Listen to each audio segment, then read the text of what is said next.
Hello everybody, this is toysareruss, and for this third-party figure showcase and review, we're going to be looking at the Iron Factory's Claw of Osa figures. So in this video, we're going to have a detailed look at him in both of his modes, help you decide how you want to display him.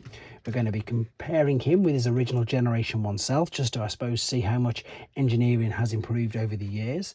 I've got the two other members of this team from the same company. We can see how he looks and displays with them. He comes with a whole host of accessories, which are fantastic. I'm going to show you how they work with the Breastmaster gimmick as well.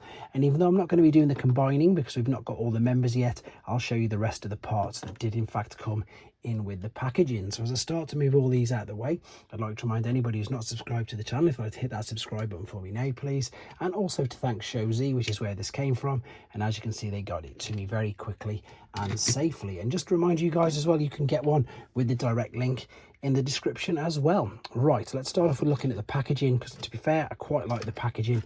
It's just good because they use the product images very well. So there he is in both modes. He was, of course, being that window there. That is the combined form of liokaiser, which they're calling something, I've forgotten his name actually, we'll have a look in a minute. But of course, as I say, there's no other words I suppose to use apart from the fact that he's going to make up his crotch. And as I said, I will be doing a full combined video when we get the rest of the team. The changed armor is the breast force gimmick, which I'm going to show you how that works. And as you can see, the abundance of accessories that he can use is really quite impressive, in all honesty. So they come packaged in this outer box, which is lovely, and inside, because Hasbro and Takara aren't licensing Iron Factory because he transforms, they don't have to abide by the same rules. So huge plastic amounts there with the clamshell and all of these pieces. So the pieces that I'm just going to show you, because they come inside the box but I'm not going to use, as I say, there is, I suppose, the crotch rather, which is going to join the lower body and the upper body together. And then this giant gun, which I've had a look, I can't work it out to go anywhere, it's just too big. It definitely can't be held by the little robot, so we're not going to be using them. And we're also not going to be using the staff again, because that's mainly for the large robot. However, everything else, even though some of these parts do use and can be used to form part of the huge spear for the large combined form, we can also have a look at them individually and how they work with the bot as well. So loads to get through. Let's move all these out of the way and look at the robot first and foremost. So as I say, this is a take on a Generation 1 Japanese exclusive figure known as Jallguar or Jallguar, and of course you can tell there straight away by his head sculpt with that beautiful Jaguar head on top of it. So it's on a ball and socket, it'll spin all the way around, it'll look up and down, loads of movement there. The shoulders will come, oh, they're on ball and sockets. That's quite common for Iron Factory, guys. If you're new to these, they do tend to pop off ball and sockets quite easy. So you can nearly get the T, not all the way. You can spin it all the way around like that. There is a swivel, yep, underneath the shoulder, and there's also a bicep flexion. The wrists will swivel as well because you can change the hands. He comes with another 2 sets of hands, open palms, in fact 3 sets, open palms, grasping things, which you're going to see in a second. And it looks like a high five one, to be honest. He hasn't got, or has he got? No, he hasn't. The other ones have got the giving the bird sign, which he hasn't got. I suppose maybe the gimmick of that has ran out. Right, with regards to the waist, full articulation there, genuine ab crunch, that's not part of transformation. Legs will kick all the way out to the side, all the way out to the front, and all the way out to the back. So all forms of splits if you want it to. Knee bend, hip swivel, 2 places on the ball and socket there, just underneath it separates, which is great. And then the ankles tilt, rock, and everything. So you've basically got mini masterpiece status here. So what I mean by that is masterpiece articulation in a mini figure, and that's what lots of these third-party companies legend scale figures are in fact referred to. If we compare him to his Generation 1 self, of course the articulation is in a different league. There's no point even comparing that, but the great thing is you can tell exactly, you know, that it is a homage to this. This one's a bit, well, this one's old, unfortunately. It's got the rusted screws, but it also had the Breastmaster breast force gimmick, which was slightly better because it would literally spring out, which was great. This was his original Breastmaster, which, to be fair, confused me because I've got the one in there and he's got black legs, not red, so it did slightly confuse me. So this was the gimmick that it would pop out of the chest, which you can see. This then transforms into his own, I suppose, little beast mode as well, so I'm going to show you that. That's not too troublesome. Now, the main transformation process has been separately uploaded to keep the main length of the video down, and because I've got the two, it's just easier to show you them all like that. So here is the little breast master. That's legitimately what they were known as well, by the way. I've not made that up. There is the little, I suppose that's pretty much the same size, isn't it? And what you would do is this would turn into a gun, and this could of course do exactly the same. You would of course though need one of these fists which could hold the gun and use it. In fact, we'd probably use this, wouldn't we? Yeah, we'd fold that up and you could use it as a weapon. But what they've done, and I like this because they've kept it so you don't have to spend all the time transforming this to and from, backwards and forwards. They've given you one like this, which is a blaster, and then they've given you one like this, which is of course, it's exactly the same as that, but without all the transformation process. So you can pop it on and then you can still have this, which is a nice little bonus. Let's have a look at what we can do with him with regards to changing the fists then. So this is an open one.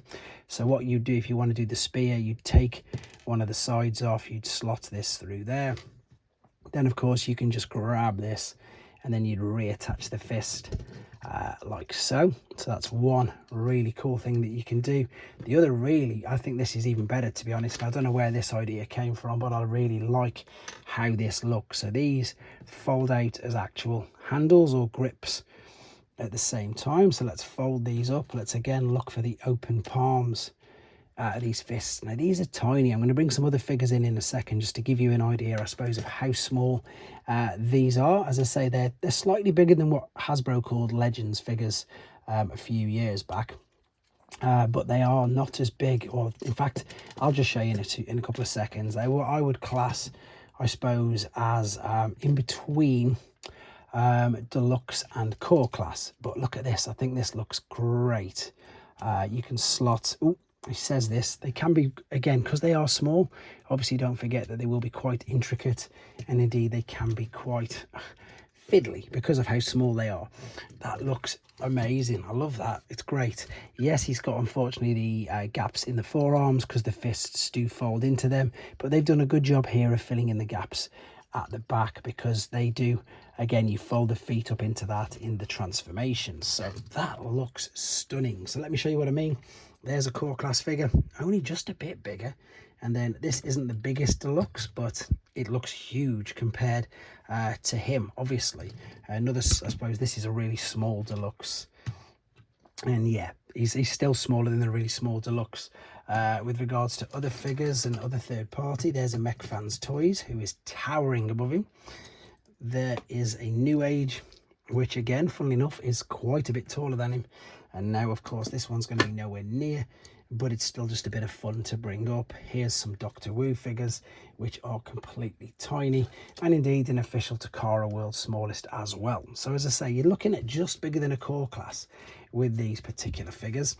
There's the robot mode. There's not really much more to show you. I can show you the blaster in his hand, but I'm sure you can appreciate what that would look like, and I'm sure you'll agree that all of these, I think, look better.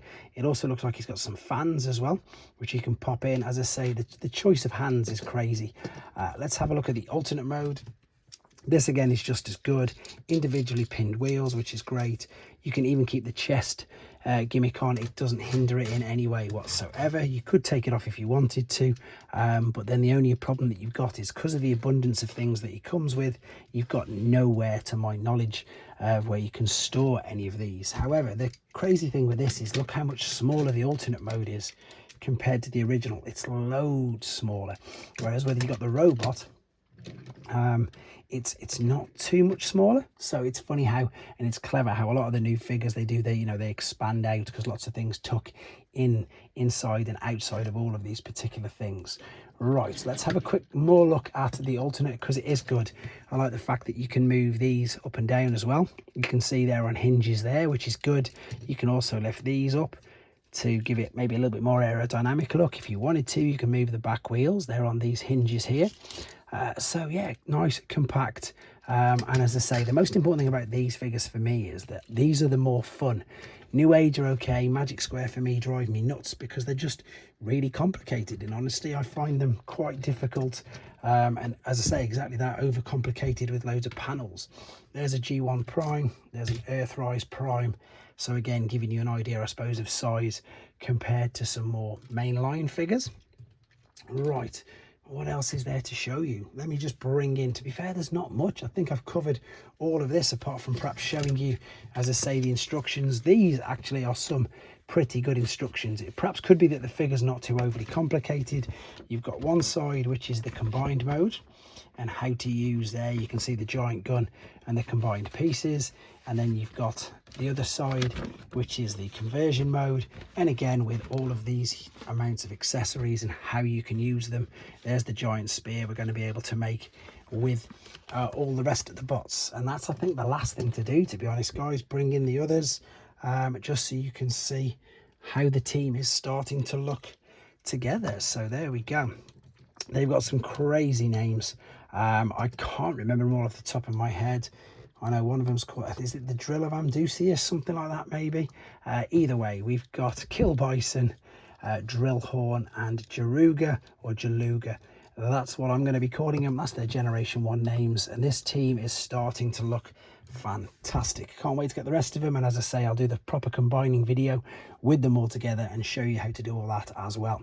There you go, guys. This is Iron Factory's, what are they calling him? They are calling him Claw of Ossa. Let me know what you think in the comments, guys. Take care.